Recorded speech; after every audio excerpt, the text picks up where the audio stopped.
శుభములు కలుగు నీకు. ఈ పెళ్లికి పీటల మీద కూర్చుని కన్యాదానం చేసేది నా కొడుకు విక్కీ, విక్కీ భార్య హాసిని. వీళ్ళిద్దరే పెళ్లి పనులన్నీ చూసుకుంటారు. అలాగే.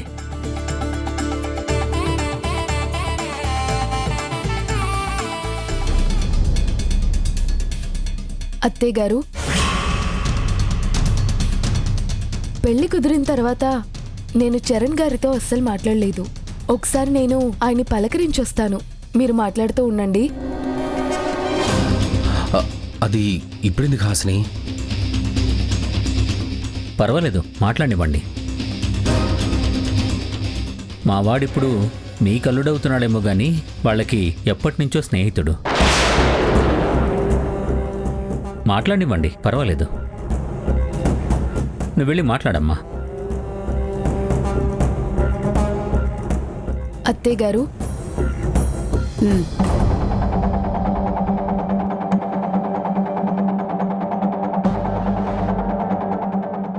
మీరు చెప్పండి, ఇంకా ఏమేం చెప్పాలనుకుంటున్నారు?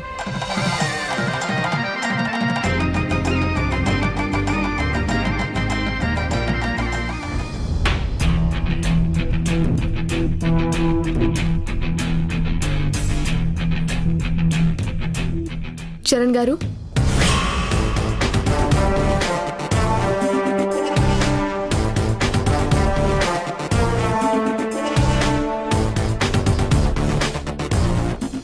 ఏంటి హాసిని? ఇందాకేం మాట్లాడకుండా ఇక్కడికి వచ్చానంటే ఏదో పర్సనల్గా మాట్లాడడానికి అయి ఉంటుంది అనుకుంటున్నారా? అవును సార్, పర్సనల్గా మాట్లాడాలి. ఏంటది? నేను మొదటి నుంచి మిమ్మల్ని అబ్జర్వ్ చేస్తున్నాను. మీకెప్పుడు రేఖ మీద మంచి అభిప్రాయం లేదు, ఈ పెళ్లి ఇష్టం లేదు. అలాంటిది సడన్ గా ఒక రోజు అక్కడికి వచ్చి రేఖను చేసుకుంటానని చెప్పారు. ఇప్పుడు మీ మాటల్లో కూడా ఈ పెళ్లి మీద అయిష్టతే వినపడింది. అది నిజమేనా?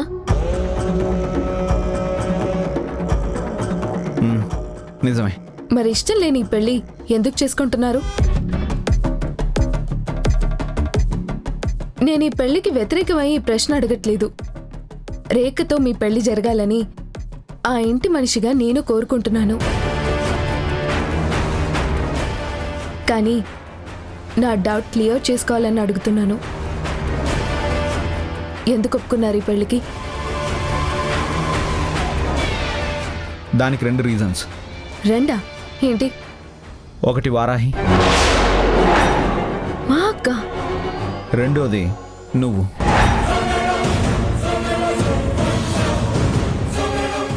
నేను కూడానా? ఎస్. మీ అక్క పెట్టిన కండిషన్ వల్లే నేను ఈ పెళ్లికి ఒప్పుకున్నాను. అక్క అక్క కండిషన్ పెట్టిందా? ఏంటది? కానీ నాదొక కండిషన్. ఏంటది? మీరు రేఖని పెళ్లి చేసుకుంటేనే నేను రఘుని పెళ్లి చేసుకోను.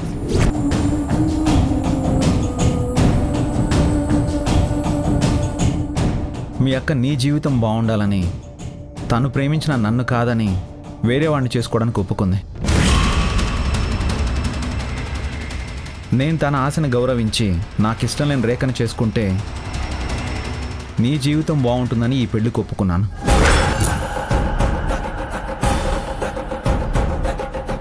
అర్థం కాలేదా? మీ అక్క నన్ను ప్రాణంలా ప్రేమించింది. నేను తను అంతకంటే ఎక్కువగానే ప్రేమించాను. కానీ నేను తను చేసుకుంటే రేఖ, అరుంధతి గారు నిన్ను టార్చర్ పెడతారనే భయంతో మీ అక్క తన ప్రేమని చాలా తేలిగ్గా త్యాగం చేసేసింది.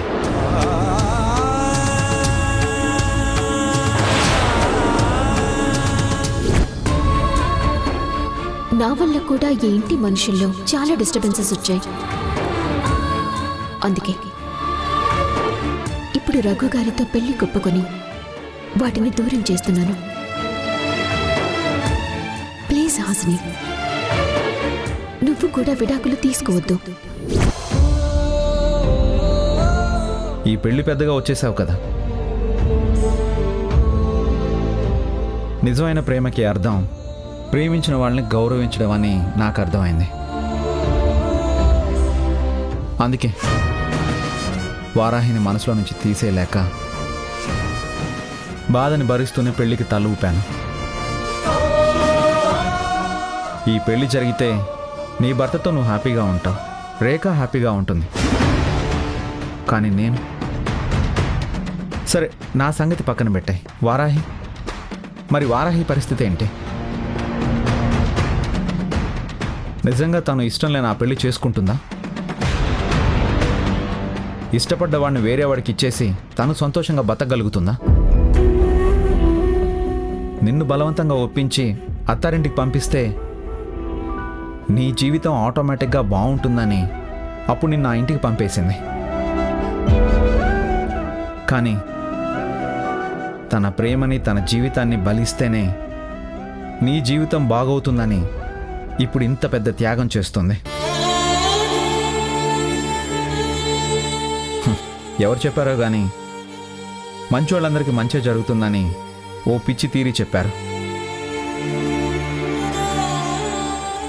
నిజంగా వారాహిని ప్రేమించిన నేను వారాహిని చేసుకుంటే ఆ మాట నిజం అయి ఉండదేమో. రేఖను చేసుకుంటున్నాను కాబట్టి ఆ మాట చాలా తప్పు. అందరి మంచి కోరుకునే వారాహికి మంచి జరగట్లేదు కాబట్టి ఆ మాట ఖచ్చితంగా తప్పే.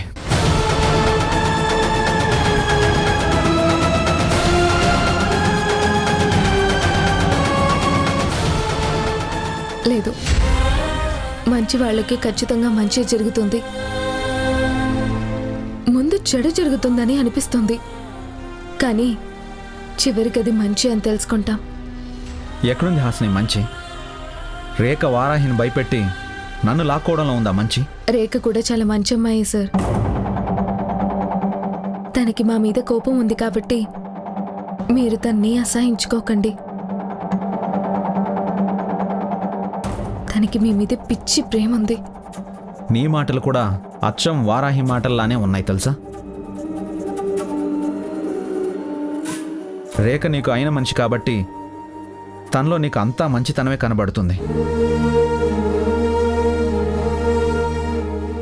మరి అందరి మంచి కోరుకున్న వారాహి మంచితనం ఎవరికి కనబడుతుంది? కనీసం ఆ దేవుడికైనా కనబడుతుందా? ఏది ఎలా జరిగినా నీ కాపురం బాగుంటుందని తెలిస్తే మీ అక్క సంతోషంగా ఉంటుంది. తన సంతోషమే నాకు బలం. హాసిని, ఈరోజు నా పుట్టినరోజు. నువ్వు రాను అన్నావని నేనే వచ్చాను. నాకు విషయం చెప్పవా?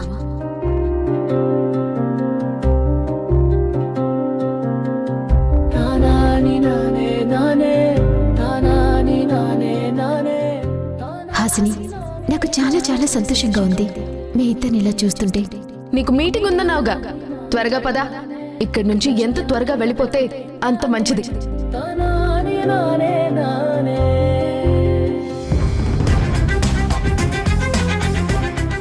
అమ్మా హాసిని. హాసిని,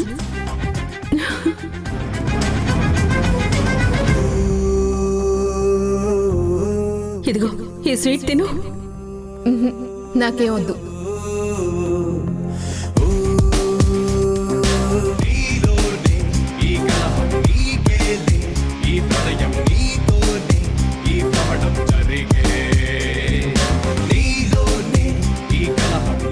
హాసిని వెళ్దామా?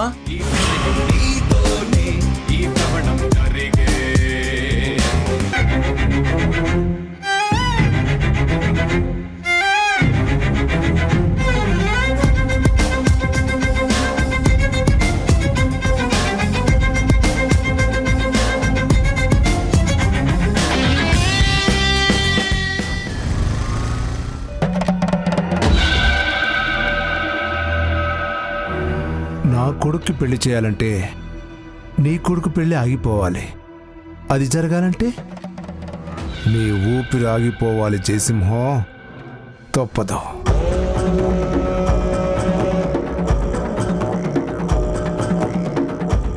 అమ్మా, కొంచెం టీ తీసుకొచ్చి పెడతావా? సరే సార్.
Sir tea.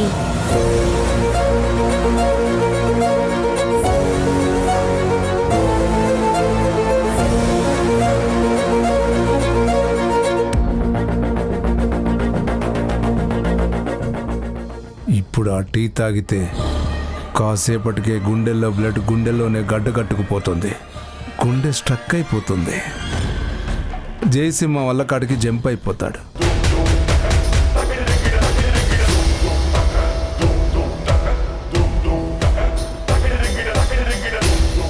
అబ్బా, అదేమన్నా ఒలింపిక్లో గెలిచిన గోల్డ్ కప్ప అలా పట్టుకొని నిలబడటానికి టీ కప్పు తాగేస్తే అయిపోతుంది కదా.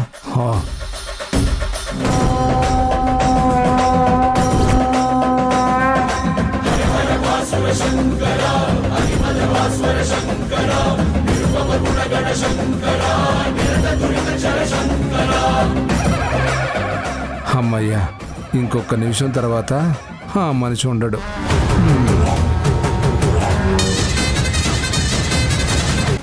హార్ట్ స్ట్రోక్ వచ్చే డోస్ కలిపితే ఏదో బూస్ట్ తాగినంత బలంగా అలా మెట్లు దిగుతున్నాడేంటి? ఈ మందు వీకా లేదంటే జయసింహ స్ట్రాంగా? మందు పనిచేయట్లేదా? చా చా. సరేనా, చూసుకో. Okay sir. నేను మళ్ళీ ఈవినింగ్ కాల్ చేస్తాను. Okay plan sir. ప్రకారమే మొత్తం జరిగేలా చూడు. Okay sir. ఓకే. అలాగే సార్.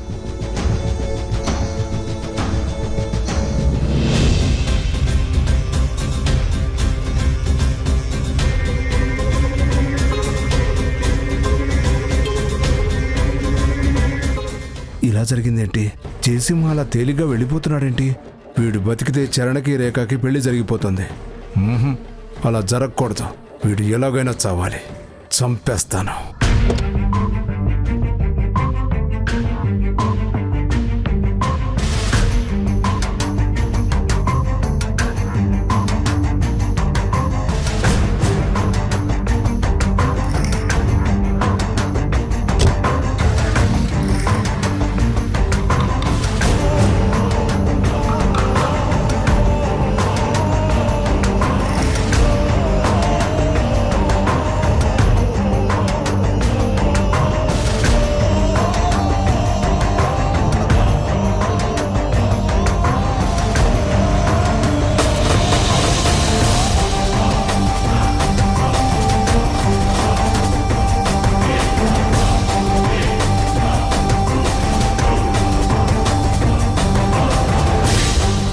చిచ్చి, ఆ మందు పోసినా మత్తెక్కి పడిపోయేవాడేమో. ఈ మందుకి కనీసం కిక్కు కూడా ఎక్కినట్లేదు. చక్కగా వెళ్ళిపోతూ ఉన్నాడు.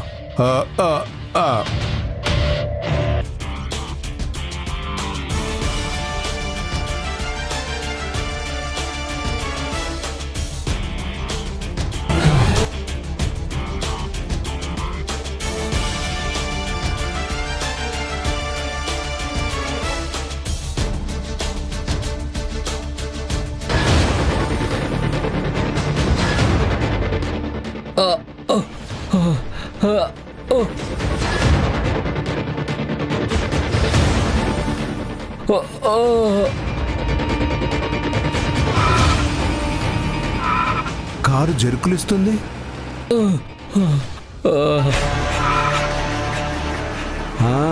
మనం ఇచ్చిన మందు పనిచేస్తున్నట్టుంది.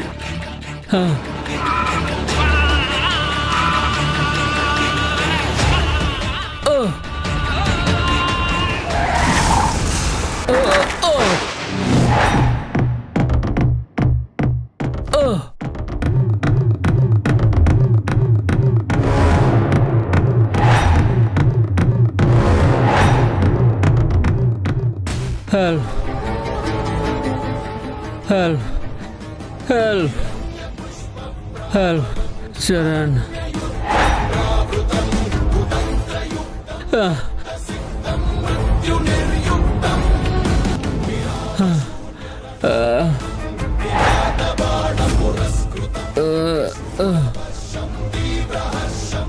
Sharan!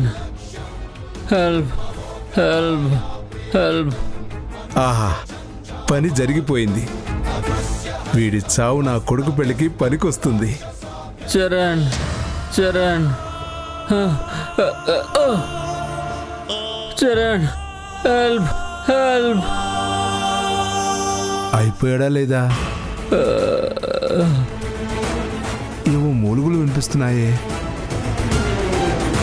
హ, ఇంకెంతసేపు ఉంటాడులే. కాసేపు ఇలాగే గిలగిలా కొట్టుకొని ప్రాణం విడిచేస్తాడు. ఆ తరువాత పెళ్ళి ఆగిపోతుంది. హ, నా కొడుకు పెళ్లి కొడుకు అవుతాడు. హ, నా కొడుకు అదృష్టవంతుడు అవుతాడు. హెల్ప్ హెల్ప్ కాపాడండి. రే అప్పిగా, అక్కడ కార్ యాక్సిడెంట్ అయినట్టుంది, చూద్దాం పద. రే రే రే రే. ఛ!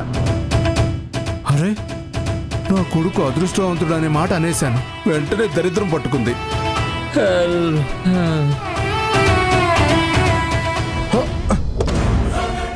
ఊపిరి తీసుకుంటున్నారా? దింపు దింపు, హాస్పిటల్ తీసుకెళ్దాం. రే వద్దురా, కాపాడకండ్రా. రే రే రే రే, రోడ్డు మీద ఎవరు లేరు కదరా. మీకెందుకురా ఉత్తుత్తి సేవ? వదిలేసి వెళ్ళిపోండిరా. వాడి చావు వాడిని చావనివ్వండి.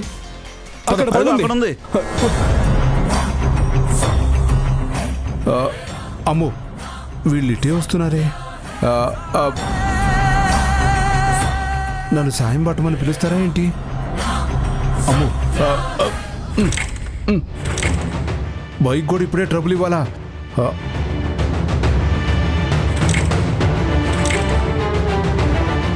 అయినా ఇదేంటి? నా కొడుక్కి అదృష్టం ఇంత తేలిగ్గా దరిద్రంలో తన్నుకొస్తుందేంటి అనుకున్నాను. ఎందుకొస్తుంది? రాదు. దరిద్రమే అదృష్టాన్ని లాగి ముందుకొచ్చేస్తుంది. అన్నా బాబు, ఆపండి బాబు. ఈ బాబు కారు సెట్ గుద్దేసుకుంది. సావు బతుకులో కొనూపిరితో ఉన్నాడు. ఆసుపత్రికి తీసుకుపోదాం, కొంచెం సాయం చేయండి. సాయమా? నేనా? చూస్తే చుట్టుపక్కల ఏ బళ్ళు లేవు. మీ బండి మీద ఆసుపత్రికి తీసుకుపోదాం, కొంచెం సాయం పట్టండి. ఏంటి, నా బండి మీద ఈ సేవన్నా? ఇంకా ప్రాణాలతో మిగిలే ఉన్నారయ్యా, ఊపిరి పోలేదయ్యా. కానీ నా బండి రిపేర్ వచ్చిందే, స్టార్ట్ అవ్వట్లేదు. ఒక్కసారి కిక్కి కొట్టి చూడండి బాబు, స్టార్ట్ అవుద్దేమో. అయ్యో, కొట్టండి బాబు, స్టార్ట్ అవుద్దేమో. స్టార్ట్ అవ్వట్లేదు. మీరు కొట్టండి, అవుతుంది. ఎక్కించు, పట్టండి. పోనీ బాబు, త్వరగా పోనీ ఆసుపత్రికి. నేనే చంపాలని మొదలుపెట్టి నేనే బతికించడానికి హాస్పిటల్కి తీసుకెళ్తున్నానా? నా కర్మ. పోనీ బాబు, నీకు దండం పెడతాను. పోనీ బాబు. పోనీ పోనీ.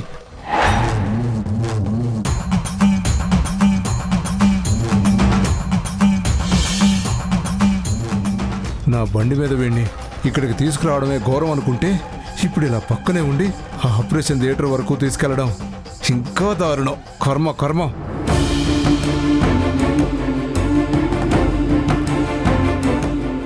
ఏంటి ప్రాబ్లం? అంటే అది రోడ్డు మీద కారు చెట్టుకు గుద్దుకుంది. ఈయన జయసింహ గారు కదా? అనుకుంటా. అనుకుంటా కాదు, ఆయనే. నర్స్, ముందు ఆక్సిజన్ సెట్ చేసి ఈసీజీ తీయండి, క్విక్. Okay sir. మీరు జయసింహ గారు అబ్బాయికి ఫోన్ చేసి రమ్మని చెప్పండి. ఆ, ఈయనే సరిగ్గా తెలీదు అంటే ఈయన కొడుకు అంటారేంటండి మీరు? మీకు తెలిసిన మనిషి అయి ఉంటారు కదా, మీరే ఫోన్ చేయొచ్చు కదా. అరే, ఆయన నాకు తెలుసు కానీ వాళ్ళ నెంబర్ నా దగ్గర ఎందుకుంటాయి? మరి మా దగ్గర ఊరందరి నెంబర్లు ఎందుకుంటాయండి? చూడండి, లోపల పేషెంట్ కండిషన్ చాలా క్రిటికల్గా ఉంది. మీతో మాట్లాడాలా, ఆయనకి ట్రీట్మెంట్ చేయాలా? నెట్లో ఎస్వీఆర్ స్కూల్స్ అని కొట్టండి, వాళ్ళ నెంబర్స్తో సహా వస్తాయి. Do it immediately. అండే అదేదో తొందరగా చేయండి, నా కాడ ఉంది చిన్న ఫోను. ఇదిగోరా, నువ్వు కొట్టరా, కొట్టు కొట్టు. అవన్నీ నాకు తెలియదండి, మీరే కొట్టండి. అక్కడ లోపల మంచి చా బతుకుల్లో ఉన్నాడు. సర్లే.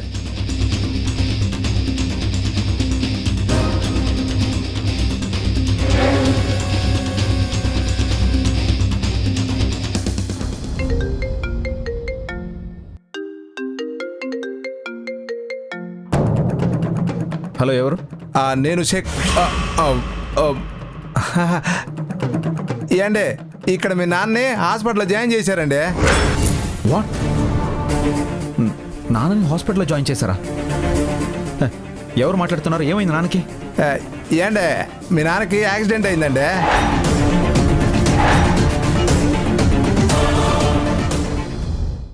జయసింహ గారికి యాక్సిడెంట్ అయి హాస్పిటల్లో ఉన్నారట.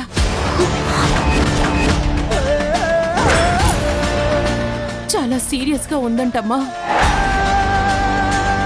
వారాహి, వారాహి. ఆగు వారాహి.